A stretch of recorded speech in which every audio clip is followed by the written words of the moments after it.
It's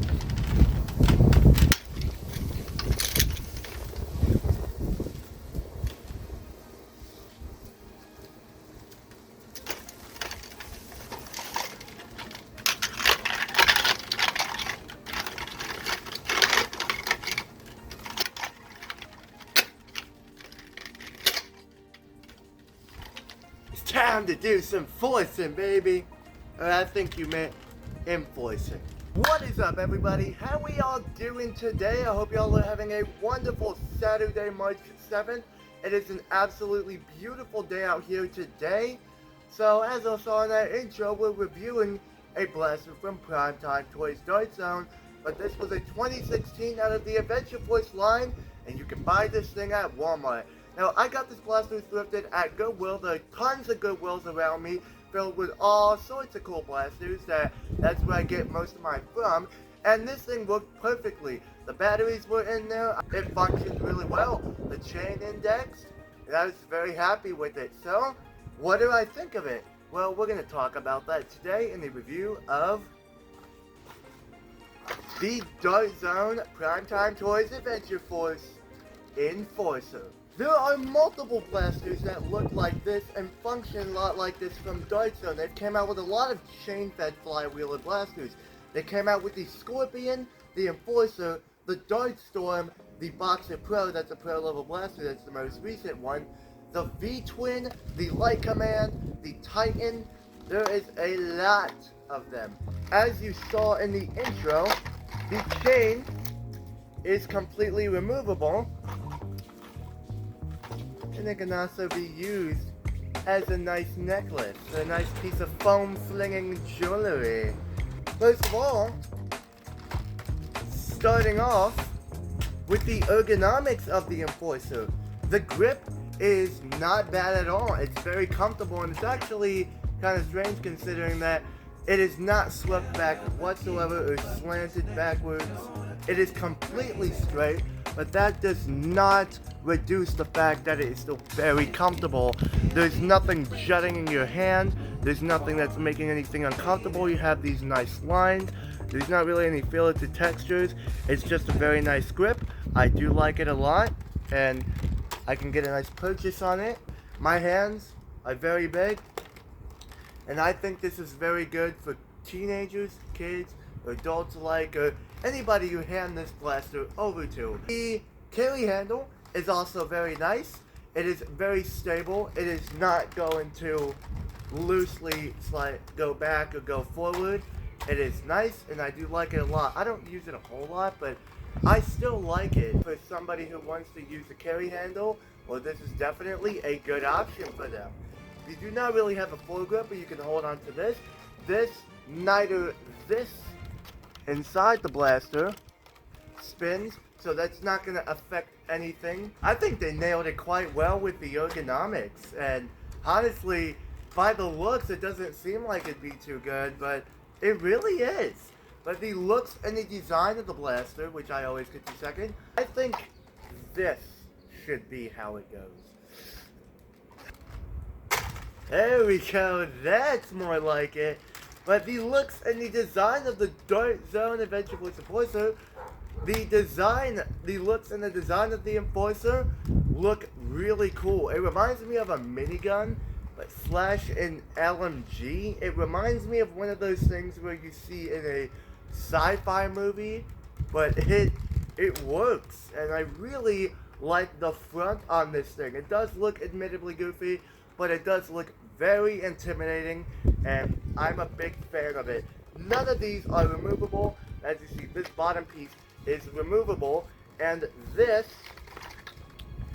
is used for securing the chain to make sure that it does not fall back, and you can move this in multiple different types of directions. I usually like to have it like this. I apologize, I'm not really good at talking about details or anything specifically too well, but that is one of my goals of this year, trying to learn how to speak more clearly. They did not really add a whole lot of paint or anything. A lot of this color is just plastic, but still looks fantastic.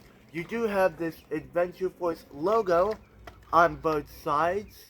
You also have, everything is on both sides. Take notes, Hasbro, even if it's not the Nerf logo or anything, at least it is still on both sides, and it looks freaking amazing. I love how the Enforcer looks.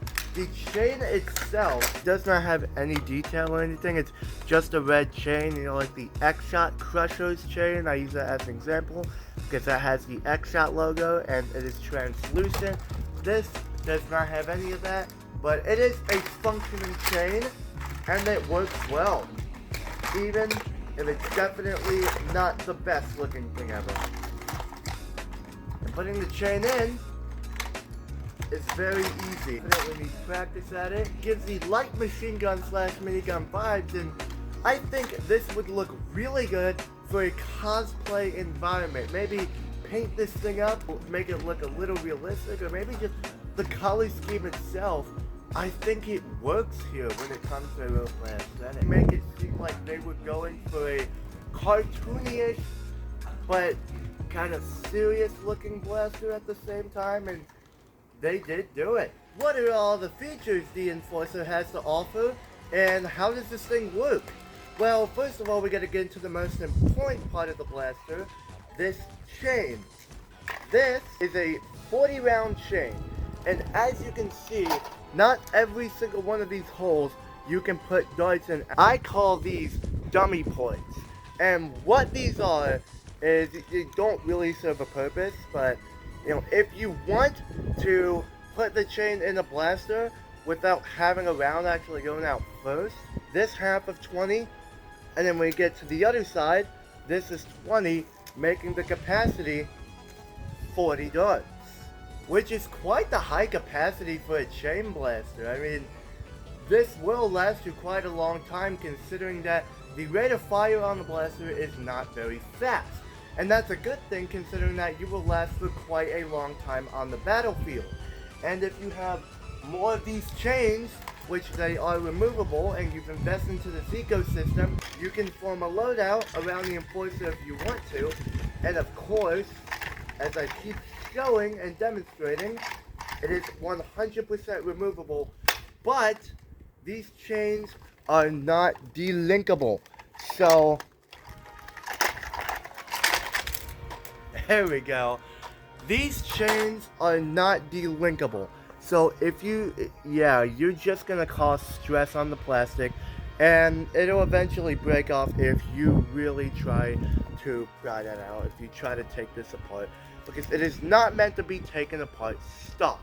But you can modify it to do that. Chain blasters nowadays that Dartzone and X-Shot makes are removable and delinkable. So this is kind of outdated, definitely chain-wise, but it's still fun to use. If you push this button down, that can collapse up or down. You have it all the way up and this back. Yeah, this chain ain't going anywhere. You can freely move it around if you have this open, or you can, it doesn't really want to rotate, but super satisfying just having all the darts in here ready to fire. It's a very fun setup, and that's what we're gonna get to now after this. This blaster works by a on-off switch, so no rev trigger. If you have it in the bottom position, it's off. If you have it in the top position, it is on. I currently don't have batteries here, but I'm about to put them in, and this blaster takes 6 AA batteries, which are very easy and accessible to get your hands on. And I have multiple rechargeable batteries, so I'm barely gonna have a problem whatsoever. The trigger is very smooth. Mine does get a little stuck, but that's because the thing's scripted, and that's barely even a detriment or a problem whatsoever. Works. It is very nice and smooth. I just really like it. Plus, it does not have select fire, but it's very easy to single shot or burst fire it, depending on what you want to do. Lanes of darts come out in full auto fashion, and definitely not the highest rate of fire, but it's usable, and I don't mind it. Without any further ado, let's not waste any more time. Let's go out to the range and see how good this thing does. I'm excited. Let's freaking go. First off, we're gonna do some semi-auto and some burst shots. What the? Okay, my trigger's getting stuck.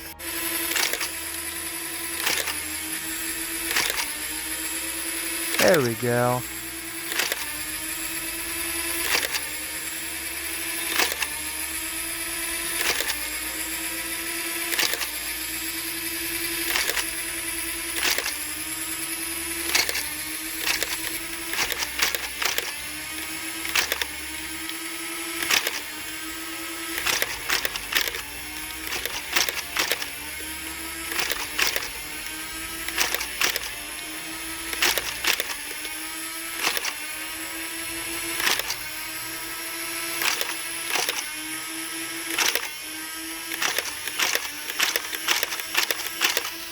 Now, full auto chain dump.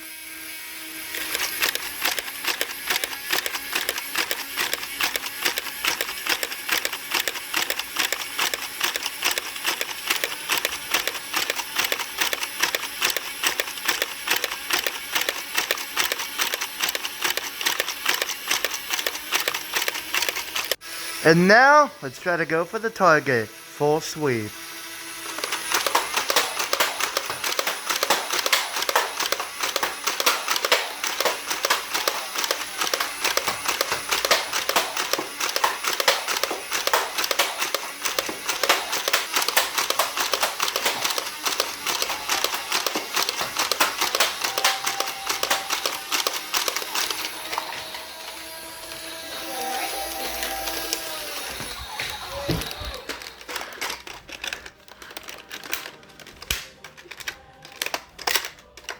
Target defeated.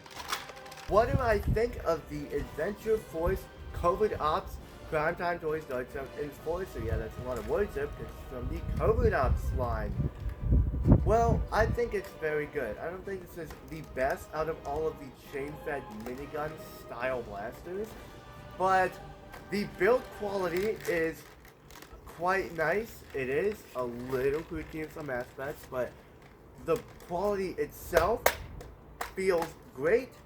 The durability of the chain has been a problem in a lot of Dartzone blasters, but this feels okay, but it's definitely not the best thing. It does feel a little cheap. It works. That's all I gotta say about it. I'm keeping this on for the remainder of the video.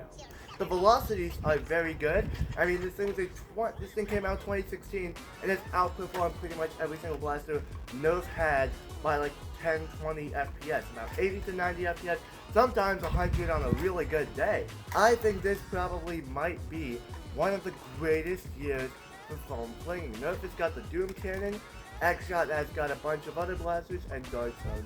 Yeah, X-Shot and Dartzone are just competing for money and attention, and just for the hobby space to make it grow, because that's what this hobby is about, baby. Definitely recommend this for a thrifting find if it has the chain, and if you can get batteries for it, and if you have a Phillips head screwdriver, because these take 2 screws to open the battery door up. For a practical standpoint, I would say not really, because they're things that hit harder and fire faster, but at the same time, for a stock battle, this would definitely get you going. 40 darts, decent rate of fire to keep you lasting for a long time, engaging targets in a game, and if you have accurate darts, yeah, for competitive battles, not really. I'd say the Boxer Pro is better. I mean, that's pro level performance. If you really want to go pro, just deal with that or deal with another blaster. This might not really do it. If you're not a big fan of chains, don't pick this up. If you like magazines or drums, I lean towards drum fed blasters more than chain fed or mag fed. So, yeah. But, very solid. I give this blaster personally a rating of 7 out of 10. Thank y'all very much for watching this video. I hope y'all enjoyed. This was a very fun, positive review. This is how I like to make my reviews, because I've had to do some retakes of these reviews because I just don't really like how the previous one turned out, or just my mood swing, or the vibe, or how I was feeling. So, thank y'all very much for watching. I will see you on the next one, and as always, keep on nerfing. Goodbye, everybody.